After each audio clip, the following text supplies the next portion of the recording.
Hey everybody, welcome back to another episode of Coco and Daltz. We're real people bringing you real reviews of all the latest streaming offerings on Netflix, Disney Plus, and Amazon Prime Video. I'm not Daltz. And I'm not Coco. And Daltz, what are we reviewing today? Well, listener, you'll be excited because we're not going to be able to tell you about half of the content that's going to be involved with this particular episode. We are doing the history of swear words, which just came out as we record this yesterday on Netflix, starring Nicolas Cage. Who else would be in that other than Nicolas Cage? Well, Samuel L., maybe. Oh, yeah, Samuel L. That would be a good pick, too. So what this is a docuseries. It's 6 curse words and explanations as to where they come from, their origins, their modern-day usage, and various famous instances where they appear in movies and such. The words, we can't really say the words, but we can hint around as to what the words are. And I imagine you can guess them. So this is not like George Carlin's words you can't say on TV, 7 words you can't say on TV. They're pretty close, but not those. Should we try to come up with colorful ways of saying them, Coco? Well, I was thinking, the F word, right. Obviously. A euphemism for male genitalia. Right. Which is 4 letters. Which is also a short form for Richard. Yeah. A euphemism for female genitalia, which is also a nickname for a kitty cat. Damn, inexplicably, is in there, which I don't even think that's a swear word anymore. Well, that's what they said, too. Yeah. A 4-letter synonym for excrement, not crap. And then what was the 6th one? It was a female dog. Oh, that's right. Yes. Yeah. And not making the list was crap. I don't know. Yeah. And they said that damn is pretty much... No, they said the other word for crap is going the way of crap. Like in a couple decades, it's probably going to be acceptable and not considered profanity anymore. Well, so we can get into the weeds on this pretty quickly because I thought it was fairly interesting.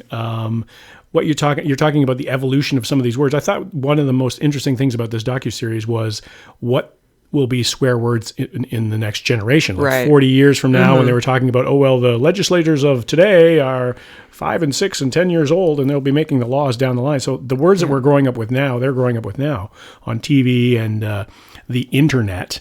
They're just going to be totally unfazed by those words. So these words that we're talking about that we cannot say, I'm sure in 40 years from now, you'll be able to say them on podcasts and not have an explicit rating. Right, totally. And they also said, because I was like, why the hell is damn included on this list? Like, that's not... And why isn't hell on this list? Right. And they said that pretty much these days it's the ultra-religious people who only consider damn to be a hell word because it comes from, God will damn you. Yeah. It comes from damnation. So people who are super religious, because it still has those religious undertones and connotations, they consider it a swear word. But the secular society at large is like, whatever. It's just another word. Well, and they were talking about how the addition of God to that makes it even more. You can't find that anywhere on TV and movies and that sort of thing in the mainstream, unless it's like a really extreme moment where you've got to really emphasize something and then you add God to the front of it. So there was a lot of that kind of inside information on what a swear word is and how it evolves and how to reinforce it, and I thought it was very interestingly done. And I thought it was actually more interesting. I understand. So it was broken up, Nicolas Cage hosted it, and he had little vignettes where he would kind of introduce some stuff or... Sitting in the fire. Yeah, and sitting in the fireplace, Yeah.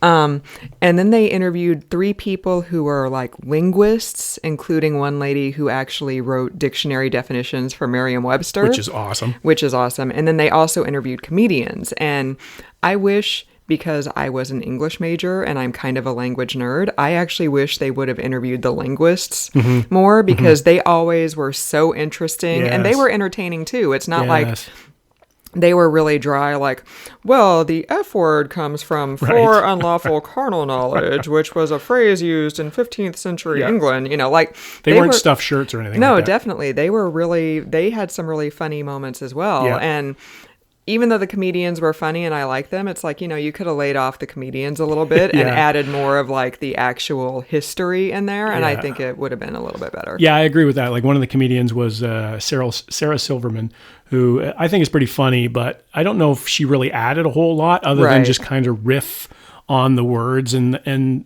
I think that was ably done by Nicolas Cage anyway. Like he was kind of riffing on the words, setting things up. He was being Nicolas Cage. Yeah, and let's talk about Nicolas Cage here for a minute. Okay, yeah. As the host of this, sitting fireside and doing the intros and the outros and sort of transitions between segments within each segment itself, he's like bat crap crazy, of course. And he was perfect for this. I thought he brought a really good presence to this because can you imagine anybody else? Like Samuel L. Jackson's a great suggestion. We were talking off air about this, and I thought, well, maybe they tried to get Sarah Silverman or Nick Offerman, who's also in this, get those celebrity type people to do it. People that don't have any problem with swearing or cursing or not restrained in any way, shape, or form. Any of those people would have been good, but I can't imagine anybody other than Nicolas Cage. Like, who else would do that? Like Tom Hanks is not going to do this. The only other person I could think of was Shatner. I was like, that's inspired. Yeah. And not just because Shat is in his name, but because he'd be like, the F word comes from for unlawful carnal knowledge, or maybe even Christopher Walken's dead, isn't he? No, Christopher Walken's still alive. Yeah. Oh, okay, yeah. Christopher Walken would have been great. Christopher Walken would have been good. There's a man who swore and he and he loved it. So yeah, I totally agree with you. I think Nicolas Cage, just by definition, is so over the top and off the wall that he had to be the person to host this. I mean, he raised a very interesting point in my mind. However, when I'm watching Nicolas Cage, who's been around for a long time now and is a great actor and has done some really great things and has done some really awful things. And I wonder if you get to a certain age in Hollywood where you start to grow a beard so that your foundations start to, there's a line there. You can actually have a line for your foundation. He had a lot of makeup on. He had a lot of makeup on. And a lot of Grecian formula, too. Did he really have Grecian? But I didn't really notice. He looked pretty good. He looked really good, and he was on his game, too. Like, he wasn't like a doddering old fool or anything like that. He was hosting pretty well. So hats off to the selection of Nicolas Cage to host this. Pretty brilliant. And when was the last time that we said that about anything Nicolas Cage has been in? It's like, I can hardly wait to see that thing Nicolas Cage is in. Right. Like National Treasure came out, 15 years ago? And that was probably the last time he made like any kind of mainstream choice in his career. The other, there were a couple other people who got interviewed. One lady was a professor of, I believe, like feminist studies at UC Santa Barbara. And then there was a guy, I don't remember exactly what his bona fides are, but he was like a host of a radio show. Yeah, was that Elvis Mitchell? Yes, that was him. Yeah. I enjoyed them also because they also brought in more of the, instead of being like the linguistic, like technical aspects of this is how this word, transitioned in usage over the years and this is like where it came from originally. They talked about like the social aspects of that word and how the female dog word is used to, keep women down, but now it's undergoing a reclamation process. And then they also talked about like just like race and gender and how those have affected usage and stuff over the years. And so I wanted to hear more from them as well. Yeah, Elvis Mitchell, I'm a big fan of his. I believe he's a former, if not still current, movie critic for the New York Times. Oh, okay. He also has like you said, he co-hosts a radio show, but I have all sorts of time for him because he's really informed. And he was great in this too. I really liked his perspective. And I wanted more of those rather than the Nick Offermans and the Sarah Silvermans like we were talking about and the other comedians who were in there. And I think one of the other comedians was London Hughes. She was fine, but didn't really add again much for me. So having the linguistic stuff, that was really fascinating. And like you said, the way that not only these curse words, but not only how they've developed over the years and centuries, but also how they're developing in the last couple of decades. Even. Right. Mm-hmm. And how people are owning them. Like when they were talking about the female dog word, I felt a lot of similarities there between the African American community and the N word, sort of taking ownership of this word and using it. And it's not the same, obviously, in terms of the background of the word, in terms of the gravity of it. But it felt a little bit of the similar. It's like you're taking an insult and you're embracing it and you're absorbing it, and then therefore you're making it a little bit more innocuous than originally intended. And so you're softening the blow essentially. And it's the same with like all the women comedians were like, yeah, you know, my girlfriends can call me the B word and that's cool, but if a man calls me the B word, oh, I'm gonna stab him. Right. And it's the same with the N word. Like that's exactly white what made people can't use that word exactly. at all. That's what made me think about that. Is like there's no way a white person's going to use that word to a black guy, but two black guys could. Well, somebody who knows better is not going to do that. But I think 75 million people apparently don't have a problem with that based on the last election in the state. So, so not to open a can of worms on that, but that was one of the interesting things about this series to me. It wasn't just a textbook definition. It wasn't just encyclopedia entries on the origins of the word. It was actually how it's being manipulated and how it's being used and how it's being owned. And also there were other ways that the female dog word was being owned by the gay community. And that was an interesting angle as well. So I think this was really, really well done. I have to say some of the transition-y stuff was really cheesy. Like some of the graphics and some of the, the letter cards and things like that were popping up as transitions. It felt a little bit too cartoony to me, but it is about curse words. So I think you got to have a balance between the harshness of somebody saying the D word over and over again, and your ears are getting bludgeoned, and then having like soft, little cartoon graphics in between.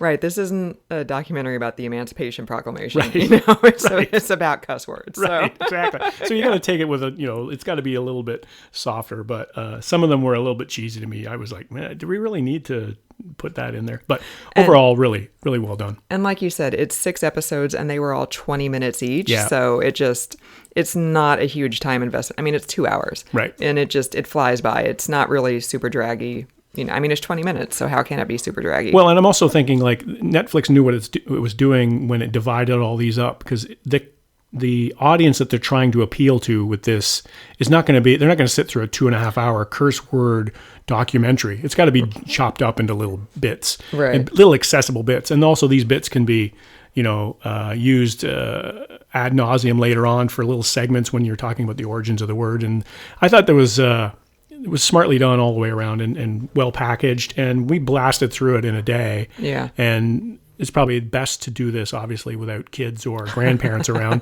And we did that, and it was really well done. I mean, there's some really heavy duty words. Like when they talk about the F word, they're talking about Samuel Jackson with snakes on the plane. Like, I mean, and Pulp Fiction. So there's some serious height. Usage. Yes.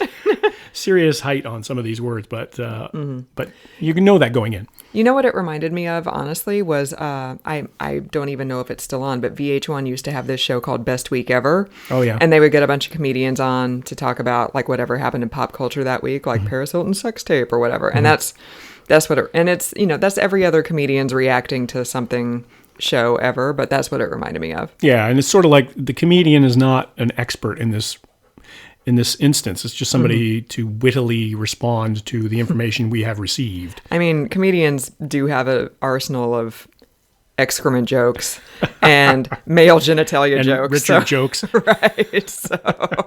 So I mean, who better to react? And they use the vocabulary. Like, it's very much one of the tools of their trade. I mean, I think it can be I disagreed with one of the points was that they were saying, well, you have to be really smart to curse, and it's very clever to use. And it's like, I think it's kind of lazy sometimes. Like, I've heard you say that before. I think you can come up with more interesting and funny ways to curse rather than just blast out the F-bomb. You know what I mean? Like, it depends on if you hit, the end of your thumb with a hammer. You're not going to be like, oh, by golly, there's some pain right there. I feel injured. Like, you're gonna curse because that's what you do. Every time I stub my toe, at least one F-bomb gets dropped. Right. Yeah. And I think that's one thing. But if you're just like, oh, I can't believe that this guy on the customer service I'm having is terrible, and then you start going off on it, it's like it can be actually funnier if you're using more colorful terms than just like, this guy's a Richard. So, what would you give this docuseries?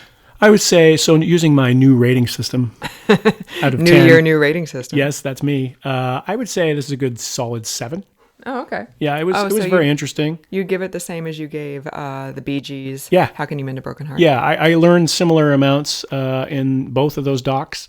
And I would think holding this one back from the information that we gleaned from it was more of it was a little too cartoony for me, but again, that's what you get when you're talking about swear words. It's not like you were talking about, you said, the Emancipation Proclamation. It needs to be a little bit more serious for that topic, but for swear words, like, cartoon it up a bit, I guess. Yeah, totes. And so what did you give it, Coco? Yeah, I'd give it like maybe a B minus. B minus? Yeah. So lower than the Bee Gees doc? Yeah. I'd say that. If they would have had more of like the linguistics people and the professor of like feminist history and Elvis Mitchell, if they would have had more of them on, I probably would have given it a better mark. But it was entertaining. I was informed, and Nicolas Cage, he was the perfect choice to host this. It's good to see him back again, actually, in something that I'm interested in. Right. So that's it for another episode of the podcast, listener. Thanks for joining us, and we made it all the way through this episode without swearing. Which is actually normally not a thing that we do. So, kudos. So for another week of the podcast, I'm not Coco. And I'm not Daltz.